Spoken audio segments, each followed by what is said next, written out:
Hey guys, thanks for tuning in. In this video, we're going to show you how to change the thermostat in a 2006 Ford Explorer with a 4.0 motor in it.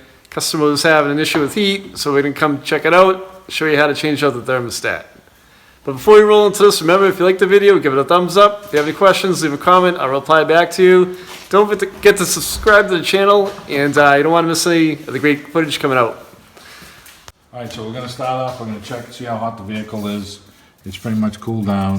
It's a little warm. We're going to take the radiator cap off. Remember, you never want to take a radiator cap off if you think the engine's going to be hot. You want to feel your upper hose to make sure, because this will be under pressure. I can squeeze this a little. It's good. It's always a good idea to put a rag on it to cover it up just in case, and you crack it slowly to make sure that there's no pressure on there. Now I would hear something coming out if there was a lot of pressure.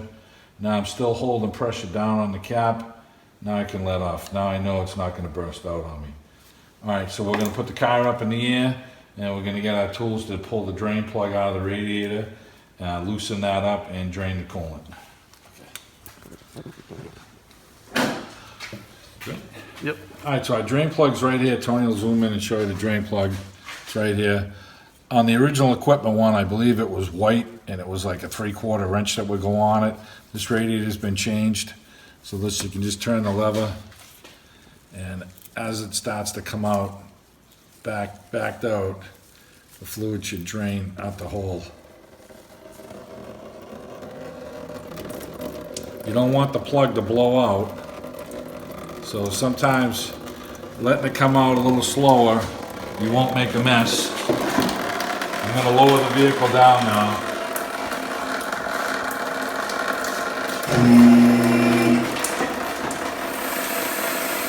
Our thermostat is right here. There's three 8mm bolts holding this thing down. We're going to squeeze this clamp and twist the hose at the same time. It's a factory OEM clamp. It should be good to reuse. Squeeze it down with some pliers. Slide it up. And we're going to get this hose, take it off slowly. Okay. Push the hose, tuck it in over here, out of that way. Now at this point we can get on and close the petcock because we have enough coolant out of it. So if you're working on jack stands at your house, make sure that you're safe. You can roll under, close your petcock. You only need to get enough coolant out to be below your thermostat here.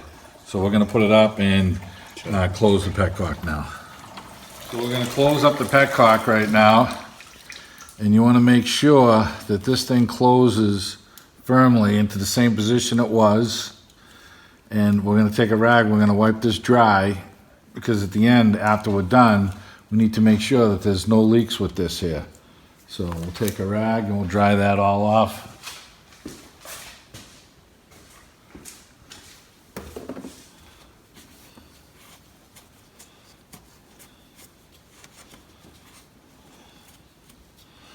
Alrighty. Okay, so we're going to crack these loose, and these are 5/16, and I have a 10mm, so that ain't going to work. This ain't going to work. Heck's the matter with you? Kind of an online mechanic, are you? You're fired! Can't fire me, I'm working for free. Can't find free help like you used to. Yeah. So, you want to crack these loose by hand. This is all plastic in here. Don't use an impact gun, or as much as you want to, just crack them loose by hand. It's just going to make things easier for you. That housing is plastic, so Yeah. So if you strip this out, you're having a bad day. what you want to do too is yeah. You're not going to work the next day. Yeah, you're not going to work the next day. So what you want to do too is, where this housing is plastic, when you get it off, we'll inspect it for cracks and make sure it's okay to put back on, right, Steve? Yep, these housings in here,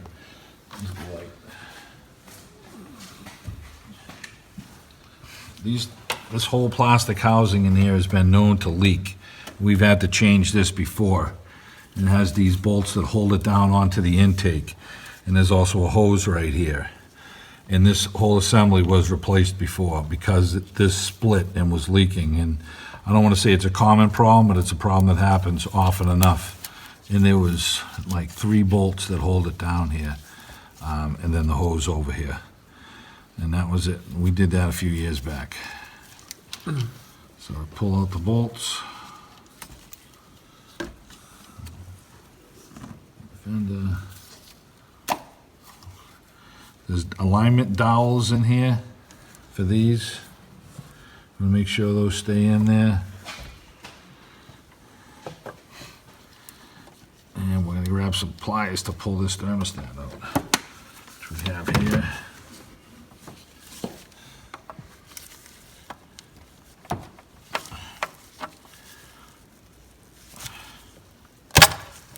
Got twine. This has a seal here that is reusable, and we're going to stick this on our new thermostat and get it all transferred over.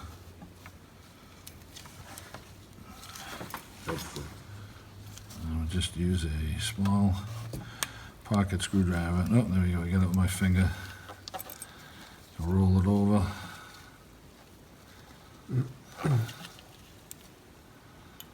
Okay. Let's get our new thermostat, which is right here.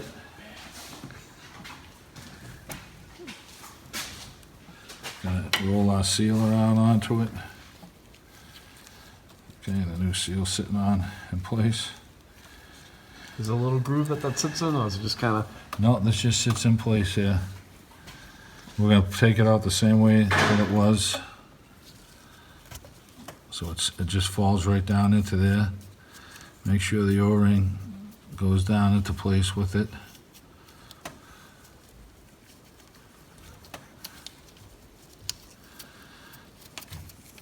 So you can get your fingernail in there and push it down so it's recessed down, but the lip that's on this is what's gonna push that down in place. So I just use my fingernail to push it down. The housing looks pretty good. Yeah, the housing's fine. Like I said, this housing was replaced, so we have that. And then we're gonna line up our little alignment dowels here again. Sit it down into place. Take our bolts. Start them by hand. It's not a lot of threads when you look at. I just started threading that. There's about 1/8 of an inch of threads there. So if you try and run this down with a gun, you're going to strip these right out. If I remember correctly, this housing was almost $100, $90 from Ford.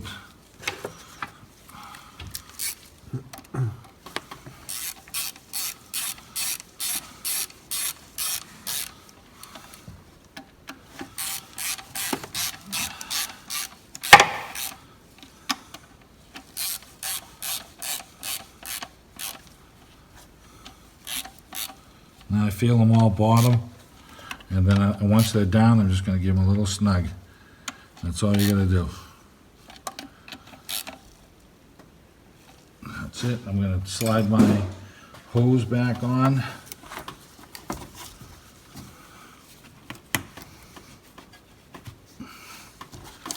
I'm going to grab my clamp.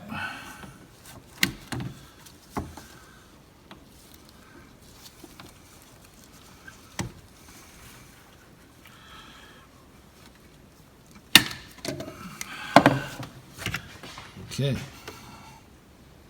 Looks like I've never been in there, just the way you want. Exactly. Now wipe everything down dry. You don't want to get any coolant on your belt. It could give you a belt squeal. So get this all dry.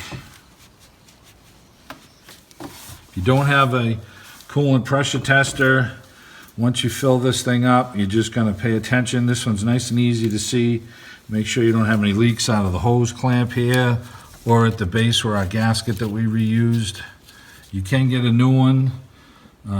This thermostat didn't come with one. We reused it. And we're gonna fill it back up. Now we didn't drain a lot of coolant out so we don't have a lot of coolant to put back in. We're probably talking 2.5 quarts that we took out.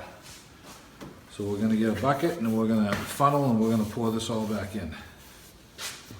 I have some extra in that press one if you need it.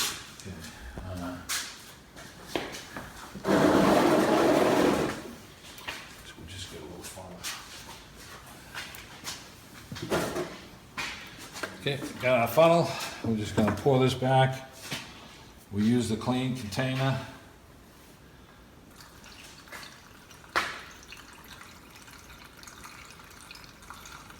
We want to put back in the same amount that we took out. If we don't get all of this in the radiator, we can put it in the surge tank over here and it'll draw it back in as it's needed. We should get most of it back in though.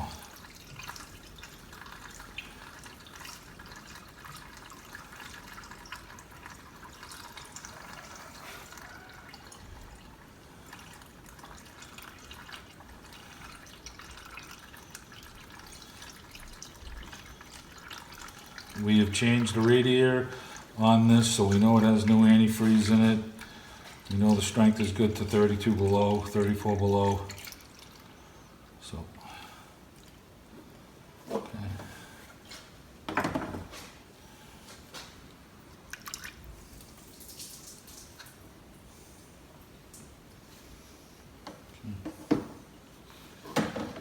Cap, there it is. It is. Start it up. Yep.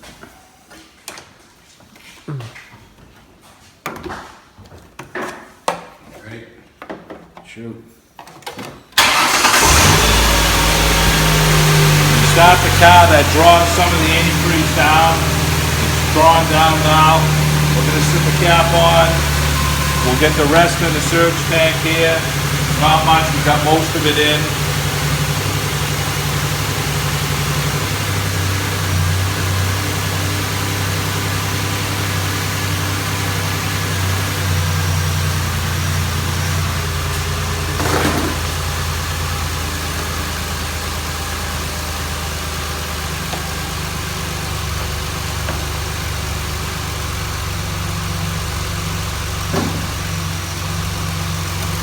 Now it's going to have to run up to 180 degrees before the thermostat will open, and then we'll get the upper radiator hose will get hot, and we'll check it to make sure that we have equal heat on our upper and lower hose, and that we have good heat on the inside of the vehicle.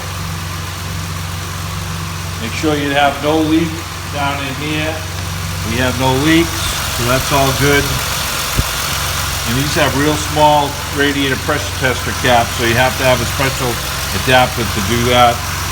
I probably have one here I could dig out, but most people at home won't have one. And you're just gonna run the car for 15 minutes. Thermostat should open at that point. You'll fill your upper hose, will be nice and hot. And as long as you have no leaks at your petcock and no leaks there, and on the bottom of your hose here, then you've got the system all sealed up tight.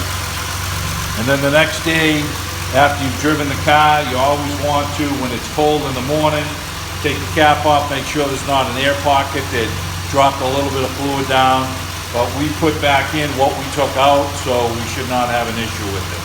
But remember, you never want to check this when it's hot. You always look to check it when the vehicle is cold to be safe. And that should do it.